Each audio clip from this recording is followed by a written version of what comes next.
ভাইকে মাটি চাপা দিয়ে কাবিল ওই জায়গায় প্রথম কবর করে আর কবর করার পরে ওই জায়গায় হাবিলকে দাফন করে দেয়।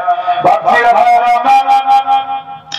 হযরত আদম আলাইহিস সালাম যে ফয়সালা দিয়েছিলেন এই ফয়সালা মানেনি কাবিল হাবিল যে কুরবানি করেছিল সেই কুরবানি আল্লাহ কবুল করে নিয়েছিলেন। হাবিলের কুরবানি কবুল হয়ে গিয়েছিল, কাবিলের কুরবানি কবুল হয়নি। তাই জোর করে বিয়ে করবে তার পক্ষে এই সিদ্ধান্ত নিজে চেঞ্জ করে দিয়ে হাবিলকে কতল করে দিল। এই জমিনের উপরে রক্ত প্রবাহিত করলো, হত্যা করলো। এই জমিনের উপরে রক্ত প্রবাহিত হলো। হযরত আয়েশা রাদিয়াল্লাহু তাআলা আনহাকে রাসূল বললেন, ও আয়েশা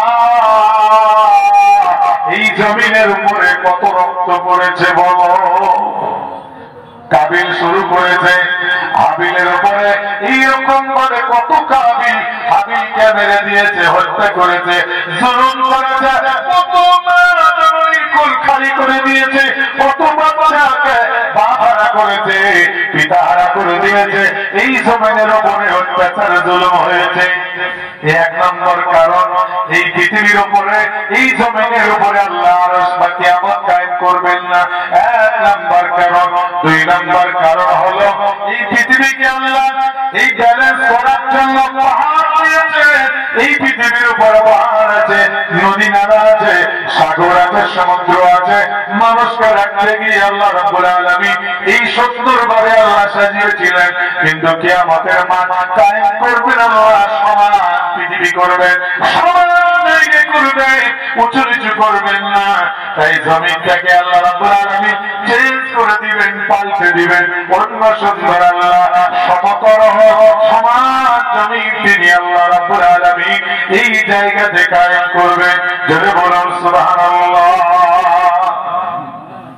বাচ্চা ভাইরা আমার, এই দিনকে এই পৃথিবী থেকে আল্লাহ কিয়ামতের মাঠ আল্লাহ বানিয়ে দিবেন। ওগো আমার বাচ্চারা আমার, সেই দিনকে আল্লাহ রাব্বুল আলামিন হঠাৎ করে আওয়াজ দিবেন। আমি হাদিসটি পড়েছিলাম, ইয়াউমা ইয়াশারুন নাসু ফি সাইদিন ওয়াহিদিন ইয়াউমাল কিয়ামা। যেদিনকে মানুষ এক জায়গায় জমা করবেন আল্লাহ হঠাৎ করে আওয়াজ দিবেন, কোথায় আছো ইন্নাল্লাযীনা কানাত তাতাজাফা জুনুবুহুম আনিল মাযাজি। ওই ব্যক্তিরা কোথায় যারা ঠান্ডা রাতে বিছানা থেকে পিঠটাকে আলাদা করেছে, পিঠটাকে শরীরটাকে আলাদা করে দিয়ে তাহাজ্জুদের নামাজ আদায় করেছে, মসজিদে হোক বা বাড়িতে হোক তাহাজ্জুদের নামাজ আদায় করেছে, তারা কোথায়? লক্ষ কোটি কোটি মানুষের সামনে আল্লাহ এই ঘোষণা করবে। যারা বলেন সুবহানাল্লাহ। বিশ্বনবী বলেন এইটাকে সারা দিবে খুব কম, খুব কম মানুষ সারা দিবে। যে রাত্রিতে মানুষ উঠে মসজিদে গিয়েছে, বাড়িতে কোন কোনায় কোন জায়গায় সালাত আদায় করেছে, 2 রাকাত হোক 4 রাকাত হোক 8 রাকাত হোক তাহাজ্জুদের নামাজ আদায় করেছে, খুব কম মানুষ আছে। আল্লাহ নবী বলেন হায়াকুমুনা হুক্কালিল, খুব কম মানুষ দাঁড়াবে। যারাই দাঁড়াবে আল্লাহ বলবে আসো আমার বান্দারা আসো। ওরে দুনিয়ার বান্দারা, সারা পৃথিবীর স্তব্ধ। যেই সময় মানুষ ঘুমিয়ে গিয়েছে, বাড়িতে সন্তান নিয়ে স্ত্রী নিয়ে সবাই ঘুমিয়ে গিয়েছে, বান্দা তুমি সন্তান পরিবার সব ছেড়ে দিয়ে তুমি বিছানা আলাদা করে আমাকে তুমি দেখেছো। আজকে সবার সঙ্গে তোমার বিচার আমি করব না। ও আমার বান্দা, যেই সময় পাখিরা তার কলতান বন্ধ করে দিয়েছে, যেই সময় পাখিরা বাসায় নীরবে ঘুমিয়ে গিয়েছে, সেই সময় তুমি আমাকে আল্লাহ বলে ডেকেছো, আল্লাহ বলে ডেকেছো। আসো তোমাকে এই জায়গায় আমি স্পেশাল ভাবে তোমার ফায়সালা দেবো। স্পেশাল যেমন স্পেশাল দেখেছো তেমনি তোমার স্পেশাল ফায়সালা হবে। যেহেতু বিচারের মাত্রা কি বলা হয়েছে, 50,000 সানা। কেমন? মিম্মা তাউদ্দুন সূরা আহকাফ 29 পারা।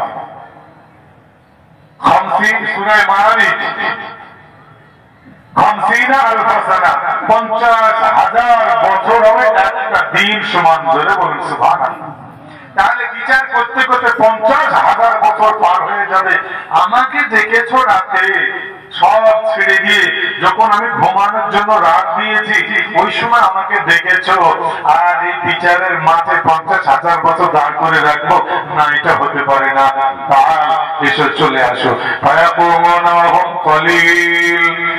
তারা কম দাঁড়াবে, আল্লাহ ডেকে নিবেন, ও বান্দারা আমাকে স্পেশাল ভাবে ডেকেছিলে, আসো আমার কাছে আসো। আল্লাহ ডেকে নিবেন, আল্লাহ দেখাবেন, দেখো তোমাদের জন্য সুন্দর ঘর বানিয়েছে আমি আল্লাহ রাব্বুল আলামিন। তোমাদের কিছু গুনাহ আছে, আমি সেগুলোকে দেখো আমি ক্ষমা করে দিলাম, আমি তোমাদের ডিলিট করে দিলাম, আমি মাফ করে দিলাম। ফায়াদখুলুনা জান্নাতা বিগাইরি হিসাব। যাও তোমরা এই জান্নাতে চলে যাও, এই জান্নাতে যাও, এই জান্নাতে ঘুমাও। ওই ব্যক্তিদেরকে জান্নাতে পাঠিয়ে দিবে। এরপরে সমস্ত মানুষকে আল্লাহ ডাকবেন, আসো আমার কাছে আসো, এবার তোমাদের হিসাব হবে আর জান্নাতে পাঠানো হবে। সবাইকে ডাকা হবে, আসো এবার হিসাব হবে। হিসাবে যে জান্নাত পাওয়ার অধিকার তাকে জান্নাতে পৌঁছানো হবে, আর যার আমল নামা নেকি আমল কমে যাবে তাকে জাহান্নামে পাঠিয়ে দেওয়া হবে। জোরে বলুন সুবহানাল্লাহ। ভাই আমার, বন্ধুরা আমার, সুতরাং আমরা এমন আমল করব যে আমলে আল্লাহ আমাদেরকে স্পেশাল ভাবে জান্নাতে আল্লাহ যেন পাঠিয়ে দেন। আল্লাহ কাছে আমরা এই দোয়া করবো ইনশাআল্লাহ, নাকি গো?